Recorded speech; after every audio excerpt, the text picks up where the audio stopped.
La Guinée, elle a passé en fait la nouvelle année sans avoir accès à Internet. La connexion, elle fonctionne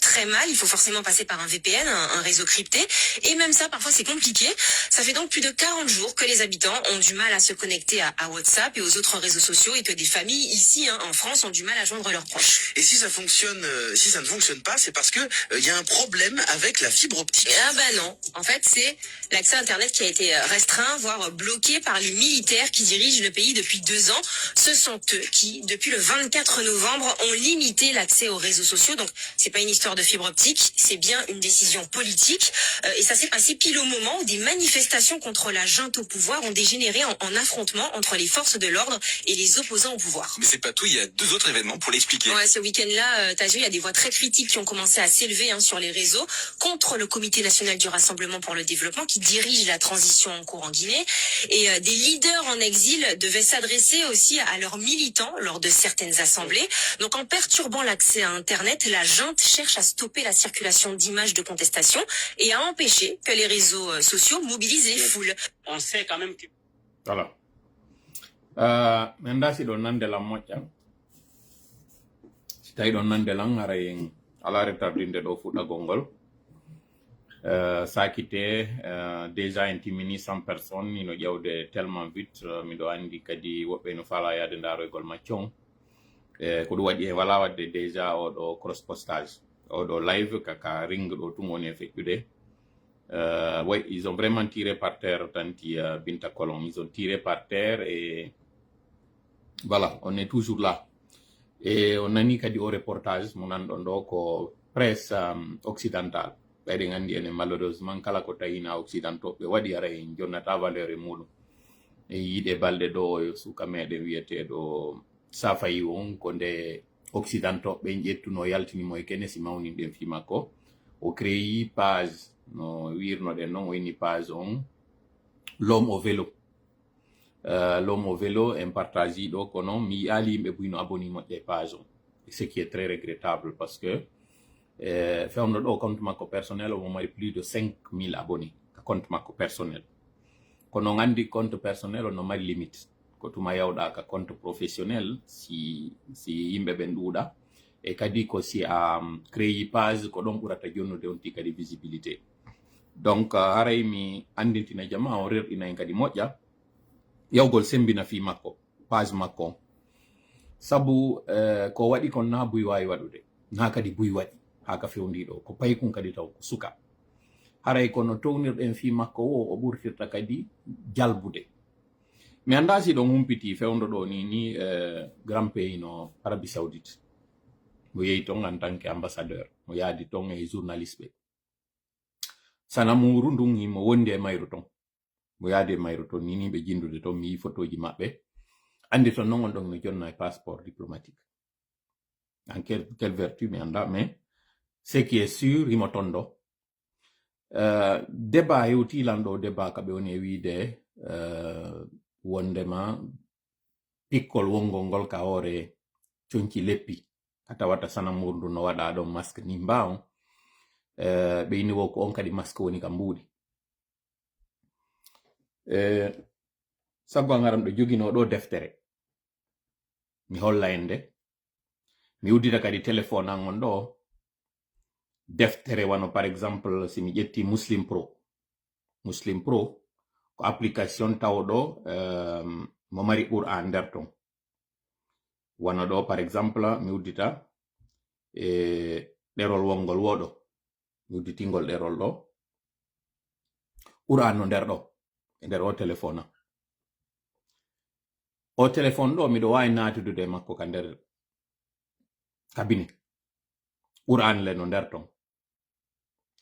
est ce que puisque Qur'an on hino ɗo e nder o téléphone sabu mi natidi e o téléphone ka nder cabinet woni mi udditi woni mi uddita mi natidi e makko ka nder cabinet Qur'an wonɗo ɗo on miɗo wawi mi huɓɓinde hay o joua o jangay ko Qur'an non seulement ko jangata ko no nder ton mais bindi ɗin kadi no nder ɗo mais est ce que si mi inni yo mi fusuɗo joni o téléphone mi udditamo mi wawa yaltinde alqur'an arde nder ɗo réponse on ko non sabu ko tawino mi wawata wudditude ɗo mi yaltina Qur'an on e ke o téléphone ɗo ar tanketel utilité makko on ina fiyo taw ko Qur'an tumen e gollitirde o Qur'an wonɗo nder ɗo o considéraka comme étant Qur'an physique na o Qur'an physique mais si mi ƴetti joni Qur'anare nden tigi deftere nden mi ƴetti hay siko ɗerol gotol ma mi ƴetti kuntum gol ɗerol ɗon mi naatidi ka nder cabinet hara mi naatidi e Qur'an ton ko ɗum woni en d'autres termes so wattani yila marɓe bayɗen haray ɓe mari toujours Qur'an portatif Qur'an tawojum hara ko mari ko ɗum annete hara no mari fermeture si ɓe natoyde ka nder cabinet ji salligagol ɓe acce Qur'anar nden ka yaasi ɓe natata nder ton kamɓe ka nder cabinet kamɓe alqur'ana o kono o alqur'ana wonɗo ka nder téléphone ɗo ɓe naatido e o téléphone ɗo ka nder cabinet en d'autres termes faala wiwde tu ye yalton on polémique tawi yalten e on polémique na parce que mbuuɗi kaakol sana muru ndu waɗama ɗon e ke goɗɗo ƴettiɗi mbuuɗi o andi o anda wonde ma nduno nder ɗon o yehi o soodoyi goɗɗum ma o ƴetti o waɗi ɗi mbuuɗi ka nder jiifa makko yaltinton on débat ɗon andi ko ni kañum kadi kufunoy koye wowlirayno fewndo innano wondema riba on no harmi ngeygu ngon hino dagi ɓe yaltinoy ɓe ni wo albay o kar riba wo yeeyugol ngol e riba on ko gootum ha Allah woni obligé tippingol ko alqur'anare wi'a wata on waɗu polémique on wata on waɗu amalgame on sennidireji kanji ɗiɗi naɗi gootum jikku keefeero metta fi natugol e mum Allah non no andi fof fi mum kadi so windi ka alqur'ana wattani yila moƴƴa musidɓe na parce que iɗen faala goɗɗum defandeten hay si tawi ɗum tigi defandetake na kaji parce que eɗen añi goɗɗum dartortoɗen parce que eɗen añi yalten e ɗum ko kambaji hulɓiniɗi woɓɓe meɗe woni e wadde ɗo e nder débaji parce que mi yetike on jikku kefeero e jikku naafigiijo ko jikku hina identité innetaki awa ko ɓe ɓaawo ɗo nun tu waɗuno geddi awa haaɗi e maɓɓe lanni jikkuji ɗin ɗi continue kala non waɗuɗo on jikku haray a jooɗiɗa janngude alqur'ana o kono a anda konko wonɗa e wowlude ɗon ɓen waɗuno ɓen halkiranoɓe an kadi a wadde ngu jikku ara anda taw eɓɓidirɗinɗe ɗi taw nangu wiwgol par ce que ndun sanamuru ndu waɗama e nder pirinti on pirinti waɗama e mbuuɗi ɗin mbuuɗi a gollitiriɗi wondema sabu ɗum ɗon sanamuru ndu ndu dagike ko ɗum kadi si Allah jonni exemple on riba on e ngeygu ngun na gotum kala non arɗo darti ɗum ɗo nangi wiwgol ɗiɗo ɗiɗi ko ɗi gotum par ce que mode d'opération on nandi haray a naati e Allah musidɗo yalte on débat ko ɗum ɗon tum mari ko mawla ɗum ɗo kote juste entre parenthèse joni noon auzubillahi samil alim min ashaitan rajim bismillahi rahmani rahim rabbi shrah li sadri wa yassir li amri wahlul uqdatan min lisani yafqahu qawli ربنا علمنا ما ينفعنا وانفعنا بما علمتنا وزدنا علما نافعا واجعلنا للمتقين إماما ويكاد الذين كفروا ليصدقونك بأبصارهم لما سمعوا الذكر ويقولون إنه لمجنون وما هو إلا ذكر للعالمين وما رميت إذ رميت ولكن الله رمى بل نقذف بالحق على الباطل فيدمغه فإذا هو زاحق ولكم الويل مما تصفون قل جاء الحق وزهق الباطل إن الباطل كان زهوقا ما جئتم به السحر إن الله سيبطله إن الله سيبطله إن الله سيبطله إن الله لا يصلح عمل المفسدين وما هم بضارين به من أحد إلا بإذن الله وما هم بضارين به من أحد إلا بإذن الله وما هم بضارين به من أحد إلا بإذن الله ولا يفلح الساحر حيث أتى ولا يفلح الساحر حيث أتى قل ربي أعوذ بك من همزات الشياطين وأعوذ بك ربي أن يحضرون فإن تولوا فقل حسبي الله لا إله إلا هو عليه توكلت وهو رب العرش العظيم اللهم صل وسلم وبارك على نبينا محمد وعلى آله وأصحابه ومن تبعهم بإحسان إلى يوم الدين أما بعد. Très chers spectateurs, encore une fois, bonsoir ou bon après-midi à vous, où que vous soyez, en cette journée de dimanche 14 janvier 2024. Il est présentement 20 heures passées de 41 minutes en temps universel. C'est une heure de plus du côté de l'Europe, précisément en France, en Belgique, en Hollande. Mais c'est 5 heures de moins du côté de l'Amérique du Nord, plus précisément dans les villes de Montréal, de Toronto, de New York, mais également de New Jersey. Vous avez bien compris qu'aujourd'hui encore nous avons une thématique et dans cette thématique nous avons 2 points et des divers. Le premier point, c'est après le long chemin de croix subi par les migrants en Amérique latine pour rejoindre le pays de l'Oncle Sam. Une fois sur le sol américain, d'autres défis de taille attendent les nouveaux arrivants. Question: quels sont ces défis et quels conseils donner à nos compatriotes pour éviter de faire tout cet effort et de voir s'écrouler comme un château de cartes? Donc, nous allons vous donner la suite, si toutefois le temps nous le permet, de ce qui maintenant attend les nouveaux migrants une fois arrivés sur le sol américain et quels conseils nous pouvons leur donner afin qu'ils évitent cela. Deuxième point à l'ordre du jour, ce bateau de carburant, maintenant bateau au pluriel, arrivé au port de Conakry. Après la cargaison de fioul lourd et semi-lourd, c'est-à-dire le fioul lourd et le diesel, c'est au tour du fioul léger, donc l'essence, d'accoster au port avec une bonne quantité d'essence, prêt à être dépoté. Ces livraisons réunies suffisent-elles à combler le besoin journalier du pays et comment la SONAP compte-t-elle s'y prendre? La SONAP, c'est la Société nationale de pétrole en République de Guinée. Troisième point à l'ordre du jour, c'est les divers. Et dans ces divers, nous allons parler de cette cérémonie d'ouverture de la Cannes 2023, décalée à 2024, qui se déroule actuellement en Côte d'Ivoire. Ensuite, nous allons parler de cette substitution de la population à l'État. Vous savez que dans la plupart des localités, plutôt que ce soit l'État qui s'acquitte de son devoir en vie de ces populations dont c'est le droit, c'est plutôt l'inverse, ce sont les populations qui se chargent de faire des travaux à la place de l'État.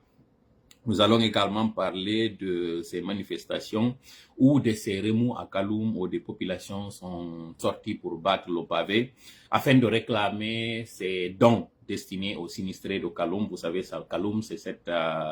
localité, c'est ce quartier, c'est cette commune à Conakry dont l'un des quartiers, en l'occurrence Koronti, a subi les affres de cet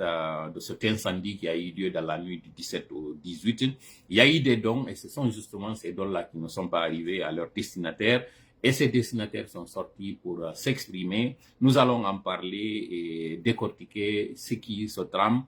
surtout lorsqu'on sait que dans le dernier Conseil des moines, il y a eu la proposition des actions, dans les actions à proposer dans les jours à venir. Il y a l'ouverture de ce compte pour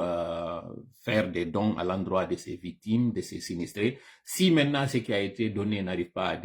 au destinataire, qu'en est-il? Est-ce que cela d'ailleurs encourage à ce qu'on fasse d'autres dons? Nous allons en parler.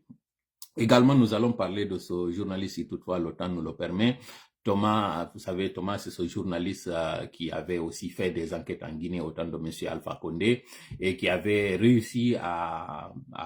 faire cette immersion à l'Abbé où il a fait une entrevue avec Monsieur Madifi Ndiagne, que vous avez écouté récemment. Et comme par hasard, ce journaliste qui avait été expulsé de la Guinée pour avoir justement révélé ses dessous de ce qui se passait du côté de l'Abbé et dans le pays, patatras, c'est le même encore qui revient au temps de cette gente-là et qui a été convoqué dans un premier temps dans un commissariat où on a appris qu'il a été détenu et récemment,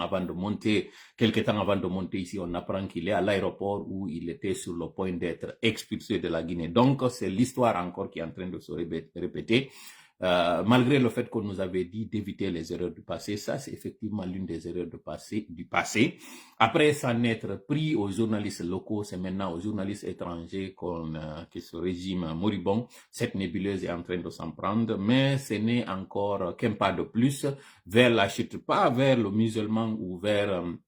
cette dictature qu'ils sont en train d'instaurer, mais plutôt vers leur chute qui est programmée, qui est déjà dans le compte à rebours est en marche. Et nous allons également parler justement de ce Conseil des moines où il y a eu des dispositions et nous allons faire cette lecture entre les lignes de 2 ou 3 passages de ce communiqué, de ce compte rendu. et comprendre si toutefois cette crise qu'on dit être derrière nous, si toutefois c'est le cas. Voilà, mesdames, mesdemoiselles et messieurs, donc gardez bien votre position d'écoute, votre position de regard afin de ne rien perdre de ce direct qui promet vraiment d'être un direct très intéressant. Haray ko sadi modon ko toli kaderol meden do no wirde non hande kadi aray en fottitido fi yewtugol ko fewndi kon ka meden ya fodon non ko tawata kon e wiwno ko 20h kono sabu ko tawata kon iden andi ko o joge o accite wonde wadde go cippira do namere si aray gunday go wondo yide bawan do mi do wadi ngudon be wonbe pleñade inna aray gunday ko do no sonjude be go sonjude on onon oɗon go wallitade nokkugo wawata non haray famude fof ko nduni si tawi miɗo acciti ngo ɓawoɗon hande ɗo ko toɓɓe ɗiɗi e kuntoye woni ko jogi ɗen toɓɓere meɗen arandere nden si tawi en daaray no yewtiren ko raɓɓiɗi pot ɓay en heeɓi piiji go tawɗi a pew nde yewtere nde toɓɓere ɗo nattiren do yeeso ko yewtugol si tawi noon ɓe fokkituɓe ngol laawol tawgol ko sattugol ɗo iwi lagine ɓe rewa Amérique latine ɓe heɓa ɗin sattendeji fof e ɗin ɓittaji ko ɓe heeɓi ha ɓe natoya noon États-Unis si ɓe naati noon kadi kon ɗum woni haray ko habbiɓe ton konko tawata haray kadi ko ɓittago e kon ɗum kadi waweten ɓe wajade fi on soñjaji ɗi ɓe fottata ton e muɗum goɗɗi e majji to wono sombo konko ɓe etti ɗon kon fof ɓe hewtoya ɗon noon ɓe waɗa ɓe bonna sariya on ɗum wona sabu ko ɓe nanga ɓe natta sifa wano Gambien ɓe goo Mauritanien ɓe goo e Sénégalais ɓe ko heɓi ɓe jaboɗen ɗo kañum kadi landal musidɗo meɗen goo wiwnoɗo wondema o faala andude kanko si tawi o hewti o jonni o waɗi kaydiji makko ɗin fof o landike asile makko on est ce que haray ɓe wawi mo nattude fewdo ɗo ni en jaboto kadi haray ngal landal on si Allah jaɓi ɗum kaka toɓɓere aranderde toɓɓere ɗimmere nden e yewtay fiiɗe batoje ɗiɗi tawɗe ɗe hewti lagine iwi lo 10 ha hewti hande ɗo tawɗe haray goɗɗe ɗen dayol ko addolo 10 on ɓayɗe hewti konko ɗe addi ɗon on addoɗe gasoil adduɗe essence e adduɗe kañum kadi fuel on fop konko ɗen addi ɗon kon fof si en hawtidiri est ce que ɗum ɗo yonay fi ko tawata leydi ndin hino landi e konko wiwnoɗen kadi gongal e batoje ɗen fokkitugol maggal e konko tawata kon kadi hino feppodiri e ko tawi kon installation ji wonɗi ɗi lagine goɗɗi sumuno goɗɗi kadi sumano est ce que ɗum ɗon feppodira e ko wiwnoɗen ko wondema ko yiite woni kamɓe tigi kaɓe huɓɓi e dépôt on sabandema ko ɓe andi konko wonno ton kon ɓiiri fi noon no ɓe wawa heɓude no ɓe toriro mbuuɗi ɗum ɗo fof ko wonɗen e waɗirde ko yuɓɓidirgo yewtere nde wonɗe wadde hannde ɗo kon e ko yewtunoɗen ɓaawo ɓay alhamdulillah rabbil alamina kala ko yewtuɗen haray juɓɓuɗino e muɗum ton sen iwi ka toɓɓere ɗimmere ɗo en yahay ka toɓɓere tammere ka tawata haray ko peccoy kuntoy toɓɓe en yewtay fi ko tawata haray on yii hankin cérémonie ouverture ko ɗum woni ngal mottodiral waɗuno ngal hankin fi fuɗɗagol o lato mullere wonɗum e wadde fewno ɗo sengo Côte d'Ivoire ɓe kawtalɓe meɗen en fof ɓe yi konko laba ko waɗi ɗon kon en taskoto ɗon no joni ko honno ndi leydi tawdi haray hindi takko meɗen ɗon kono ɓe waɗi ko tawata ɗo enen adiɓe ɓe hendade indépendance e wawal wadde sifa muɗum e yiltide ɗo kañum kadi seeɗa taskoɗen landitoɗen histoire meɗen on fi en wawa moƴƴa andude ko on ɗum haray woni lagine e yafoɗollan ɗo seeɗa goɗɗo addaniran ɗo message ni kupu direct on ɗo pour quelques minutes